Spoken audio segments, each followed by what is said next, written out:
Fair and Warmer by E.G. von Wald, originally published in If Worlds of Science Fiction, July 1954. Narrated by Tom Trussel. Tensor gazed helplessly at the fine mist sifting down from a hazy violet sky. "I told you I was having these spells." "But great Oxy," the administrator sputtered. "Can't you control yourself?" "I can't help it, Root," Tensor replied. "I just feel sort of funny and... Root's hyperimage was chewing on its illusory lip. "Well, you've got to stop it. Do you understand? There'll be a lot of lichens and things growing all over the Prime's beautiful landscapes if this keeps up." The administrator's concern amused Tensor, and, as his mood lightened, the drizzle abated and the sky became clear again. "I'm sorry," he apologized sincerely, "but I just seem to be having trouble lately, ever since the aliens came." "Oh, come now, son," Root chortled with assumed heartiness. "That's elementary somatics. Just get a grip on yourself." "Yes, sir." "Perhaps you've been working or exerting yourself in some other foolish way. Maybe you're tired and should take something." The long, scrawny citizen gazed disconsolately at the beautiful violet sky, his face relaxed and soulful. He sighed and murmured, "Frankly, Root, I just don't seem to give a damn anymore." On the other side of the planet, Root gulped convulsively. His eyes bulged out with thoroughly uncivilized amazement. "Get out of consciousness immediately," he ordered hoarsely. "Take a nego shot, if necessary. Take one anyway. We can't take chances." The administrator's hyperimage, with calculated angry expression, glared sternly into Tensor's mind. "Did you understand me?" "Yes, sir," Tensor murmured. A vague unpleasantness began stirring in his stomach as he contemplated Root's thought. The administrator was absolutely right. Civilization simply could not tolerate an unhappy, uncooperative citizen. The general satisfaction of all was so clearly the responsibility of each individual, and one careless man could ruin it for everybody, very much as he had been doing. Obediently he nodded. Concealing his embarrassment at the artificiality of the act, he permitted the hyperimage to watch while he administered the chemical. "Good." Root became calm at once, now that he was certain he could command the situation. "I'll have the physician examine you before that wears off." He hesitated, and said even more mildly, "I hope this is just a passing thing, Tensor. You know I'll do everything I can for you, even teleporting to your focus, but you're a weather-sensitive, and that's a pretty common classification, and you know the Council." Tensor indicated lazy assent. As the drug took hold, he slipped soothingly into unconsciousness, and the hyperimage flickered and vanished with his powers. His last emotion was one of a vague relief that he would not have to look at the low-caste face of an administrator for a while. He floated in his focus, idly and uninterestedly contemplating the deep violet far above. A few minutes before, he had been stirred to an elusive and incomprehensible wistfulness, which had been, in some way, connected with the aliens. While waiting for the physician, he pondered the brief glimpse he had got of them before the Council clamped down its screen and privacy orders. Now, under the emotionless pseudo-consciousness of the nego, it seemed strange that he could have been interested in those futile and primitive beings. Practically nothing was known about them, because they could not communicate. Tensor studied the question briefly. There was no answer available in the paucity of information, so he dismissed it without further interest. insufficient data. Therefore, insoluble problem. Therefore, forget about it. He continued to stare at the sky, unconsciously and vacantly, waiting. He felt the itch. It was a slight stimulation of his medullary region, indicating somebody's desire to communicate with him. That, however, was impossible at the moment. The only faculties of significance remaining in his neurosomatic state were those which were absolutely necessary for civilized life: levitation to avoid being disturbed by gravity, the focus for personal privacy, the construction of food. Communication was not one of those, so the itch would just have to remain. Tensor contemplated an eternity with the medullary itch without the slightest concern. Abruptly the itch stopped, and Curl was there, looking exhausted, as was the polite fashion, since teleporting oneself was commonly regarded as tiring. "You've taken Nego," the physician murmured aloud, half accusingly. "Yes, sir," Tensor replied, using similar sound patterns. "Root ordered me to." "What in Oxy for?" "He did not like my attitude." The physician considered the information, and while he did so, Root popped into existence beside him, a most uncivilized look of worry on his face. "How is he, Curl? What have you found out?" "No need for excitement, my dear administrator," the physician replied evenly, politely avoiding comment on Root's crude, low-caste self-control. "I just got here. Thanks to your order to the young man to fill himself up with Nego, he was unable to let me project a hyperimage." "But the situation was dangerous. Did you examine him? Did he tell you what he said to me?" Curl glanced at him, and then quickly sent probing thoughts at Tensor's mind and body. After a moment he gave it up, shaking his head. "The Nego won't let him communicate at all. I'll have to order him to administer an antidote to himself." "No!" Root almost shouted. "It's dangerous!" He rapidly gave an oral and somewhat horrified account of his earlier communication with Tensor. "All right," the physician grudgingly admitted. "I'll try to do it superficially, but it's difficult. It's awfully hard to know what's going on in his body from just looking at it and listening to him talk." He turned to Tensor. "How long have you been having these, spurious moods?" "About 6 months. "Are you having any other troubles?" "No, sir. It's just the simple things, like the weather, that seems to be affected." "I see. Melancholia?" Curl frowned thoughtfully. "These moods come unwillingly, is that it? And they don't go away entirely when you shift your endocrine balance?" "I'm not so sure about that endocrine shift, sir," Tensor stated emotionlessly. "You mean—" Curl stopped incredulously. He shook his head as he comprehended. "Great iso-oxys." "What is it?" Root asked in a hushed voice. "This is deeper than I thought, Root. You did very well to put him under Nego. The man can't control his endocrine system properly." "Well, do something," Root demanded. "Don't just float there." "All I can do," Curl said, raising his voice exactly 1 decibel to show his irritation, "is give advice. Obviously, in his condition, the man can't follow it."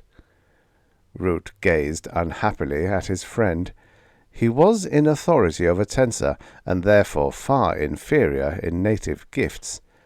Now it seemed that Tensor was regressing in some obscure way to his own level, a tragic and uncivilized situation.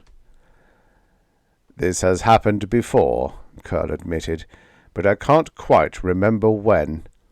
He sighed resignedly. "I guess I'll have to teleport again. Somebody probably remembers."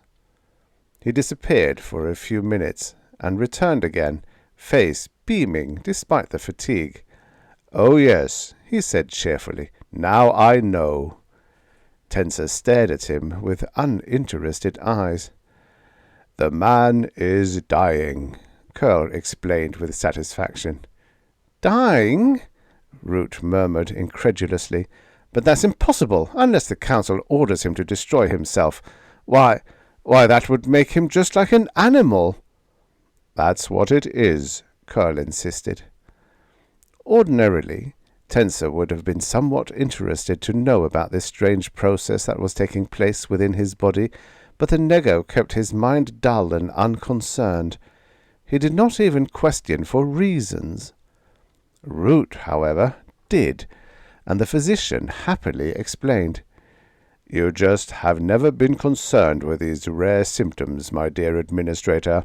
You see, actually we are animals, in a sense. We don't die like them, but if we are not in a focus, we could be killed through some accidental injury. The principal difference between us and the small animals that occasionally cause Prime trouble with his landscaping is control. They have no control over their endocrine systems.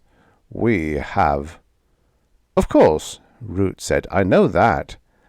"Ah, but perhaps you don't know that our race at one time had no more control over our endocrine systems than those little animals.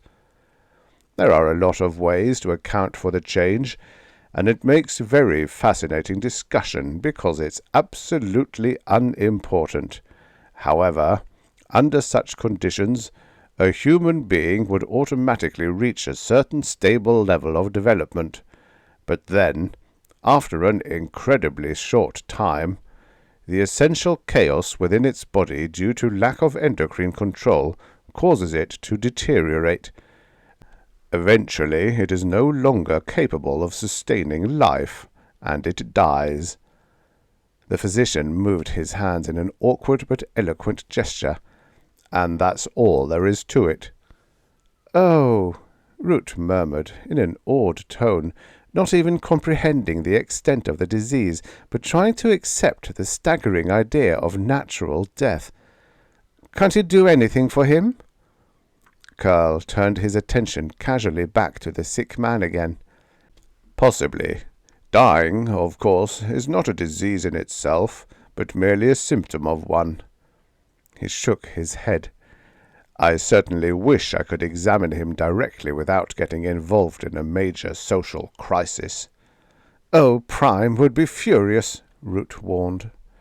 "No doubt. Well, he said that this started 6 months ago. Now what could have happened 6 months ago?" "The aliens," Root said flatly. "That's what caused it." "Oh, come now, Root," Curl said amusedly. "Don't be superstitious. What connection could these aliens possibly have?" "Well, that's when the council clamped down on them.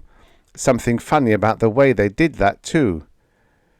"Not at all funny," Curl told him in a superior tone of voice. "It is simply that the aliens appeared to be of a higher type of animal class without communication. Surely you wouldn't want to have anything to do with such contradictory beings." "Of course not, but Tensor got sick right after he visited them."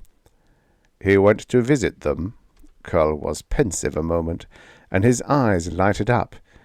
"In that case, Root, there may be some connection after all."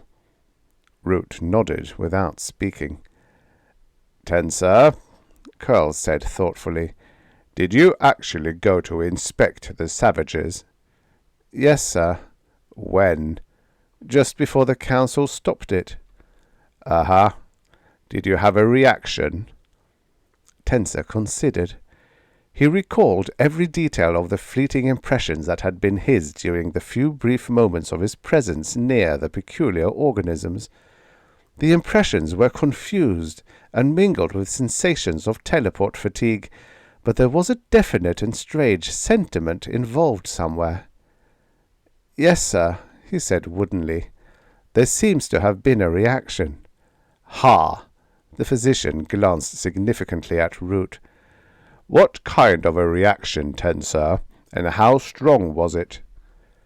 I do not recognize it, sir, but it was stronger than the ordinary ones. Curl floated over close to him, peering intently up into the unconscious man's eyes. Tell me the characteristics. Tensor thought a moment and replied, Chaotic in one sense, specific in another. Speculative? Curl's eyes were eager with interest. Yes, sir. I believe that would define it best. It was a sort of wild and ungovernable desire to speculate on the origin of the aliens. A very singular experience, he added. I knew it, Curl almost shouted. Then he quickly glanced about and composed himself stiffly. That was an embarrassing thing to do, in front of an administrator, too. Very well, he said. That confirms my diagnosis. I shall report it to the council and let them decide what to do. What is it? Root asked. A very strange disease. Rare, too. I haven't had a case of it for centuries. He paused and shook his head. Too bad. I don't recall a single recovery from it once it got a good start. Is it contagious? Root asked timidly. Oh, not for you, Curl smiled. It's called intellectual curiosity, and it requires somewhat more brain power than you have. Thank Oxy for that, Root breathed fervently. His eyes went back to the recumbent form of the diseased citizen. Yes, the council will dearly love this, Curl said with satisfaction. Most unusual. He'll have to be destroyed, of course. But can't you do anything for it? Not likely. You see, it's the only appetite of which we are capable that can't be controlled by shifting endocrine balance. Ordinarily, our civilized manner of living prevents it from being aroused. That's the advantage of being civilized, because once the appetite shows up, it simply must be satisfied, or it's apt to do all sorts of poisonous things to you, as you can see. The trouble is, satisfying curiosity generally involves at least some work, and what civilized man is going to get himself involved with anything like that? Insidious, Root whispered. Curl turned away, but then hesitated and glanced back. Still, since it concerns the aliens. He frowned pensively. There is a scheme we've never tried before that would probably cure him. I remember somebody mentioned it about 800 years ago, and we decided to try it out on the next case. Never did, though. Nobody was interested. It's sort of uncivilized, but I'll bring it up and see what the council thinks. He nodded shortly and evacuated to his own focus. Well, my boy, Root said to Tensor, I'm going to miss you. There's no need to concern yourself over me, sir, Tensor replied unemotionally. It does not bother me in the slightest. Root knew that to be the truth, but it made him feel sad to think of such a highly civilized man as Tensor falling to a level that was even below an administrator. Abruptly, he caught himself and readjusted the endocrine balance in his own body to compensate for the character of his thought, and the moody spell passed. He left, and Tensor continued to stare unconsciously at the brilliant deep violet of the sky, noting without appreciation the jewel-like points of light that were the stars. The nego had to be recomposed twice in his body before Curl returned, his long, unkempt black beard floating gently around his ears. Tensor, he said gravely, the council has acted.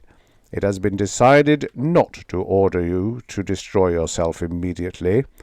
because I managed to convince them that it would be interesting to try that old scheme I told you about. I hope you don't mind." Naturally, there was no reply from Tensor. In his emotionless state, he did not care one way or the other. He waited. "At any rate," the physician continued, "what they did was order you to satisfy this curiosity that is causing all your trouble. The reason, of course, isn't that the Council is interested in your cure, but they do desire some coherent information about the aliens, and since it is unlikely that anyone will ever volunteer to take the trouble to investigate them on their own initiative, they felt your illness a satisfactory excuse for requiring you to make the investigation." "Yes, sir." Curl sighed. It was monotonous, this trying to carry on a conversation with an unconscious man. However, it was his duty as a physician, and he had promised the Council. One thing he was sure of, though, and that was never again to get involved in teleporting himself about the planet like this on any account. He would send an assistant, provided he could find one. "The Council would like a report when you get back. Do you think you can control yourself if you know that you are going to investigate the aliens, whether you like it or not?" "I guess so, sir," Tensor replied, without interest. "Splendid. I'll return to my own focus and give you the privacy for administering the antidote." Tensor waited. When the physician was gone, he constructed the chemical in the vein of his left wrist, and in less than a minute he felt the surging pleasure of his reawakened faculties. He glanced doubtfully at the sky, but it remained clear. Curl's hyper-image began forming in his mind. "Everything all right now?" the physician inquired genially. "Perfect," replied Tensor contentedly. "This won't be so bad, even if it is useful work. Maybe I'm just a little peculiar." "Ha, ha," Curl replied noncommittally. "Oh, one thing further. What about the privacy screen set up around the aliens?" "That was dropped months ago," Curl laughed. "Can you imagine the Council sustaining anything like that for long?" "It doesn't require any effort." "Yes, but it looks like it ought to, and you know how that affects a civilized man. You can go any time you like." Tensor nodded and withdrew. Abruptly he was hovering over the delightful green and orange-streaked sands of the central landscape. This was one of Prime's favorites, and the network of drainage channels was the most effective on the planet. Tensor approved. It really was beautiful. He gazed around, pleasurably appreciating the aesthetic beauty of the colorful, arid scene. Then he saw the aliens. That was astonishing, he thought. The aliens were known to have grouped on the other side of the planet, and he had intended to do some sightseeing on the way around. Now 2 of them were here. Most unpredictable. They were standing near the horizon, apparently examining one of the channels. Tensor moved toward them slowly, sending futile probes for their minds, and finding, as before, nothing but chaotic splashes.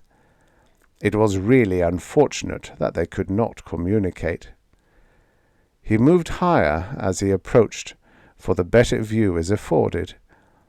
The aliens were animal, all right. A species similar to human beings, but grotesquely primitive. He observed that the creatures had noticed him and were running madly across the surface toward a small, shiny structure. The structure interested him. It looked very much as if it had been fabricated. He wondered how the savages could construct without being able to control, and watched them as they actually entered the thing. And then, incredibly, it rose from the ferrous sands and dashed off toward the east, a faint, disgustingly moist vapour trailing out behind it. Quickly Tensor moved up parallel to it, while he speculated on what it meant. Apparently the savages were in full control of it. For a moment he thought it might be an alien focus, but dismissed the idea. If it were a focus, there would be no purpose in moving it spatially. Feeling more curious, he projected himself inside, and was immediately delighted, despite its obvious mechanical character. It was metallic and smooth, and there were numerous incomprehensible devices piled up against the walls of the tiny circular room. Seated at a panel, their backs toward him, the two creatures were busily manipulating little spots of brilliant colour, and one was creating a weird but soft cacophony with its mouth. Tensor was amused as well as interested. He listened, and managed to decipher a pattern to the speech, even though only confused scatterings of intelligence came from the chaotic minds. He again observed the astonishing similarity of appearance between the aliens and human beings. From a small orifice in the panel, a reply issued, cold and rasping in tonal quality. "Control to Scout 3. Roger on the presumed alien, Lieutenant. I knew that civilian with you would get you into trouble." "Well, it wasn't exactly the fault of—" "Enough. Bear away from the base until certain you are not being followed." While one of them played with the moving colour spots on the panel, the other twisted a knob, and all segments of the outside became successively visible in a viewer. "Scout 3 to Control. Nothing in sight." "Very well. The orders are to stay there until dark, after which you may return." "But that's 200 hours away," the other savage hissed. "We don't have enough oxygen." "You'll just have to work it out somehow," the panel replied coldly. "We can't endanger the whole military base for one useless civilian biologist." This was a fascinating exchange to Tensor, as he puzzled out the curious relationships and their purposes. He floated near the ceiling, listening, face set in civilized impassivity. One of the creatures grumbled, leaned back and swung around in its chair. It jerked erect when it saw the man at the ceiling. Tensor smiled at the poor, dumb creature, and was rewarded by a disgustingly loud noise from its mouth and a mad rush back to the panel. The other had seen him too, and was staring wide-eyed at him. Tensor moved closer to observe, but the one who had seen him first continued shouting shrill, ear-splitting noises at its companion, who seemed to be trying unsuccessfully to obey. Petulantly, Tensor disintegrated the noisy one, and also some ugly cables that led from the panel to the wall. That improved the aesthetic situation immeasurably, he felt. There was a quick sucking of breath from the remaining savage, as it looked wildly about for a moment, as if searching for its vanished companion, and then stared at the place where the cables had been. "Well—" It made a hopeless gesture with its shoulders, and slumped back into its chair. "That does it. No pilot, no radio. Damn! Even the leader would have trouble with this situation." It looked uneasily at Tensor, and remained perfectly, cautiously still. "What do you call yourselves?" Tensor asked without difficulty, using sound patterns similar to what they had employed. "You speak English!" the creature blurted out in amazement, and Tensor felt rather irritated by its crude facial expression. He made a small adjustment, however, bringing his own somatic state into a closer harmony with that of the creature, and the desired level of contented appreciation arose. Are you a native?" it asked hesitantly. "Yes," Tensor replied. It gazed at him with half-closed, calculating eyes, starting at the head, running slowly to his feet and back again. "You look human," it muttered. "Naturally," Tensor replied cheerfully. The appreciation was growing subtly now, and he found that the creature's mouth interested him. It was a strikingly lovely shade of red, always Tensor's favourite colour, and although there was a heavy and awkward sheath of artificial fabric about the alien, he observed with a rising fascination that the bulging of the thoracic sheathing indicated that it was female. Tensor became uncomfortably aware that he had better be careful of his induced somatic sympathy. After a moment of speculative silence, he said, "You haven't told me what you savages consider yourselves." "Don't call me a savage, you naked beast," she snapped back. "I beg your pardon," he murmured politely. "Merely a semantic difficulty, I'm sure. I assume that you consider yourselves human beings, then. Where do you come from?" "Earth, the third planet." "I see. And you used mechanical devices such as this little metal egg to get here? Most curious." Tensor contemplated the thought with great interest, for obviously they used mechanical skill to compensate for lack of direct control. An exceedingly poor substitute, of course, but it explained everything he wanted to know. "Are there many of you natives?" she asked him cautiously. "Not like there used to be," Tensor admitted, "but still quite a few, though not so many we get on each other's nerves." "How many in round numbers?" That was a silly question, Tensor thought. Nevertheless, he told her. "Oh, I suppose about 30 or 100. We haven't counted for centuries. Nobody's interested." She appeared to be deeply absorbed in thought, gazing at him in an almost detached fashion. Finally she said, "Your civilization is based on the mind, isn't it? You do things with an act of will instead of with your hands." "Naturally. That is the essential mark of civilization.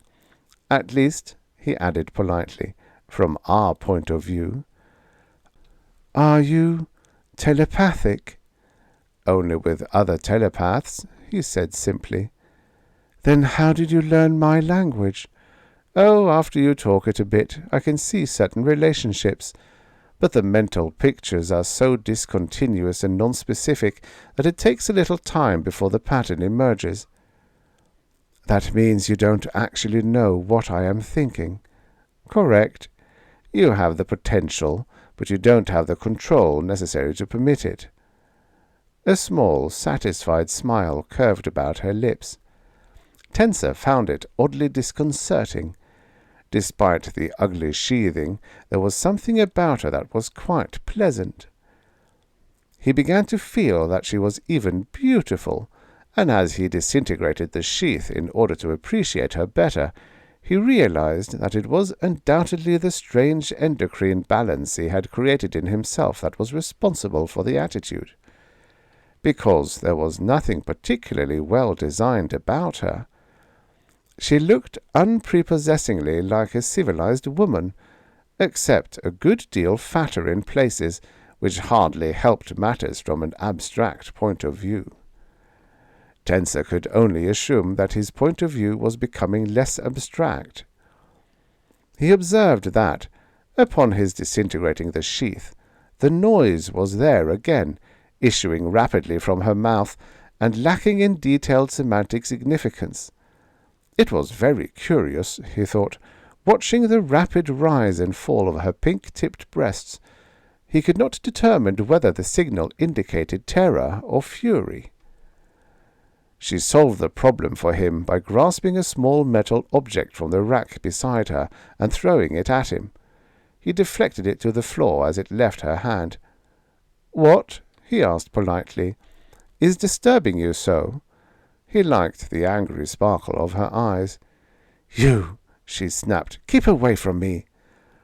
"I don't understand," he replied, moving closer and reaching out his hand to obtain a tactile sensation of her lovely hair texture. The woman compressed her red lips firmly and stood there, uneasily watching him out of the corner of her eyes as he gently stroked her head. Do all females of your race look nice like you?" She nodded cautiously and said, "More or less. Very curious." A sly expression came to her eyes then, and she smiled radiantly. "Look," she said, "would you do me a favor?" "Of course," Tensor murmured with unaccustomed eagerness. This was a very interesting experience, even though he was constantly having to reinforce and add to the chemical shift in his body in order to hold down the possibility of fatigue. He could not recall ever before permitting such an unusual somatic state. She gestured guilelessly toward the panel. "Would you help me repair my radio?" "Radio?" Tensor echoed vacantly, gazing at the place indicated. "Yes, I have to report to my superiors that I may not be able to return even tonight." Again she smiled dazzlingly and with devastating effect on Tensor. "I'll be glad to," he said agreeably, "but I don't know anything about mechanical things. Couldn't you just tell me where your superiors are and let me teleport there? I'd let them know and come right back." "Oh, no," she replied quickly. She frowned a little wistfully. "No," she repeated, "they wouldn't like that. They never like anything easy. And besides," again the smile, "I might not be here when you return, you know." "Oh?" Tensor said, puzzled that she knew that he might be concerned over her absence. Possibly she had some power of direct communication after all. "It's just those cables that you destroyed over the panel," she told him in a softly cajoling voice. "I have some spares in the locker, and if you would help me replace them it would be fine." Tensor floated over and peered into the stumps, examining the composition and structure. He nodded and reconstructed them instantly. She was obviously delighted and said, "I wondered if you could do that. May I use the radio now?" Tensor stared at the whiteness of her teeth contrasting pleasingly with the redness of her lips. "Go right ahead," he murmured. He decided he had better leave soon. He watched as the brilliant spots of color glowed and shifted. She spoke, and the panel issued its response. "Control to Scout 3. What happened there a while ago?" "This is urgent," she said. "Is the captain there?" After a noisy hesitation, the panel replied, "This is Commander Carson. What's up out there?" "Listen carefully," she said. "I have an alien with me on the ship. He has already learned English perfectly. He is only slightly telepathic, so far as I am concerned, but he has great telekinetic powers." "We were afraid of that. Is he dangerous?" "Well, he killed Lieutenant Anderson. Completely annihilated her with a simple act of will." She glanced at the bewildered expression on Tensor's face and favored him with a quick little smile. "He is extremely powerful. He would be a very good friend." Tensor broke in, asking, "What is all this talk now? I do not understand the purpose of it." "Don't you worry," she murmured softly, reaching up and patting him on the knee. "Just have patience." The panel rasped at them. "I see. Do you know if there are many of them?" "He told me it was between 30 and 100, but nobody knows for sure. Presumably they don't have very much communication with each other." "Ah," rasped the panel in a satisfied tone. "Just a minute. I'll get a directive from the captain for you." Tensor nodded slightly as he said, "Oh, I see. That is your counsel you are talking to." "Uh-huh," she replied, dodging the hand that sought her hair again. She smiled coyly. "Now just wait. I want to hear what my superiors say." She pushed at him playfully, her smile growing strained as she desperately tried to kill time. Tensor was amused. Yes, he decided, it was time to go. He was not at all sure that he wanted to go, but he felt that it was wise. He had never in his life engaged in such lengthy and violent exercise, and was alarmed at the thought of the fatigue pains he would have when he restored his balance to a civilized neutral again. The panel rasped noisily at them. "Captain Jonas," it said, speaking in a different accent this time, "there's a war going on, and we can't take any chances on how the aliens will feel about it. We have a fix on you, and I'm sending a flight of homing missiles, nuclear warheads." She stiffened as she heard the sentence, her red lips drawn back from tightly clenched teeth. In a faint voice she said, I guess there isn't much I can do about it, is there? Can you keep him there and busy so that he won't notice the missiles coming?" She gave a short, brittle laugh. "Yes, sir. I feel fairly sure I can keep him interested for—" She glanced speculatively at Tensor. "A half-hour at least. Probably much longer." "It'll only be 15 minutes, the panel rasped. "We'll deal with the others as we find them. You will be decorated for this service, even though you're only a civilian.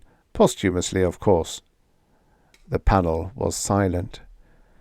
"Oh, sure," she said in a deadly quiet voice. "I'm glad to be appreciated." Tensor was puzzled. The conversation did not appear to make a great deal of sense to him. He hovered over the panel and gazed at it curiously. "Just another superior," she told him. "It seems that practically everybody is my superior, or was."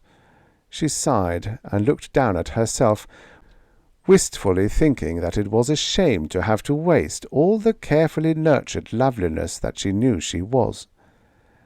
She looked up at Tensor, who had lost interest in the panel and was busily examining the outside in a viewscope. "Come here, big boy," she said quickly. When he turned to face her, she added, "Keep your attention over here." With an agreeable smile, he floated to her and, in obedience to her directions, lifted her into his arms. She put her lips to his, her hands gently caressing his cheek. It was a shock. Tensor let out his pent-up breath explosively and ran his tongue over his lips, tasting the mixture of saliva and lipstick. What should have been moderately repulsive to him had been transformed by the chemical sympathy in his veins into something quite overwhelming. His eyes were bright and eager. "It's a dirty trick, and I feel like a jerk," she whispered sadly to him. "But what else can I do?" "I beg your pardon," Tensor murmured happily. "I do not understand you." "Oh, well," she breathed softly, smiling a crooked little smile. "Neither one of us will ever know when it happens. A pity to spoil it so soon, though." In his unaccustomed confusion, Tensor could not follow her thought, but he could grasp the immediate situation. He grinned and nuzzled her affectionately, and decided to stay a while longer. Curl was floating languorously in his comfortable focus, eyes half-closed and glazed, mouth droolingly limp, and hands carelessly askew. He formed his hyperimage to appear erect and neat, and with a politely interested expression, while he idly contemplated the telepathic picture being projected into his own mind. "I see you've recovered," he said. "Splendid." "Yes, but what an ordeal," Tensor replied. His image took on the appearance of a relieved smile. "If it ever happens again, I don't know." "It was that bad?" Curl showed suitable lazy civilized sympathy. "I was afraid. All that teleporting of yourself and things."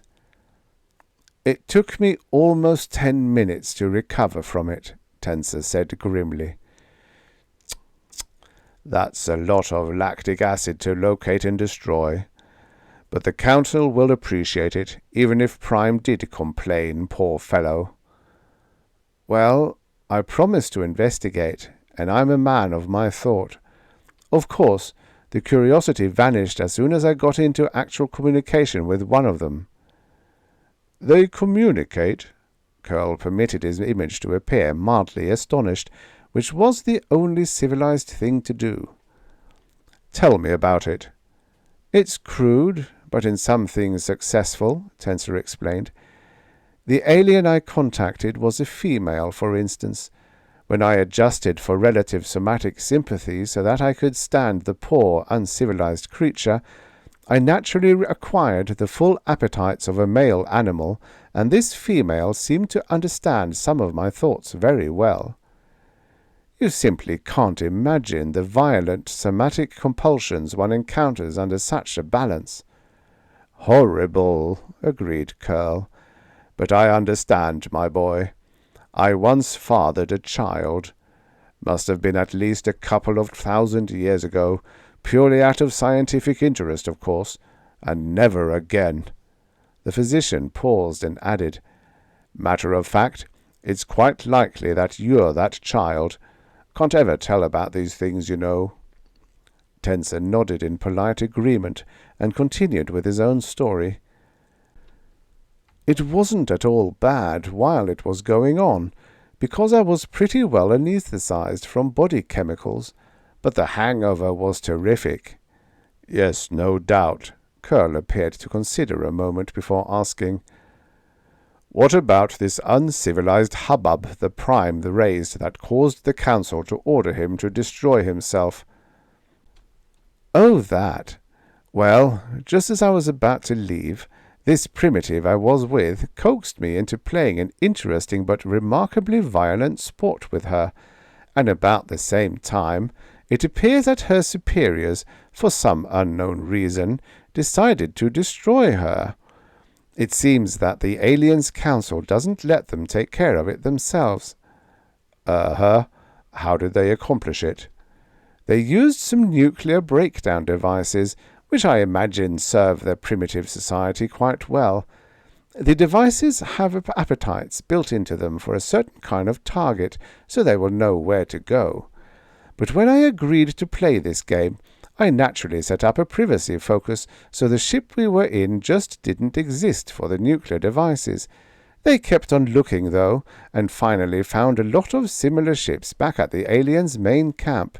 Made an awful mess out of one of the Prime's favorite landscapes, I understand." "Well," Curl replied engagingly, "Prime should have had better self-control. I don't blame the Council a bit, and it does fix things up rather nicely." His image smiled into Tensor's mind, and then hesitated as he saw the concern there. "Doesn't it?" Yes.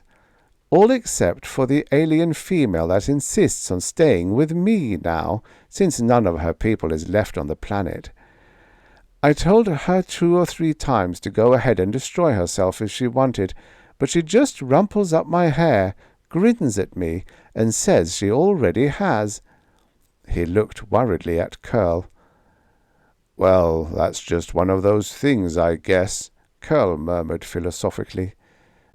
Sensing a local distraction approaching Tensor at that moment, he politely withdrew from the other man's mind.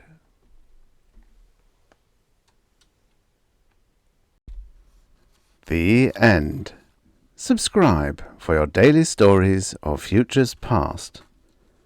Maybe there ain't no such thing as a free lunch, but there is such a thing as a free story. Enjoy.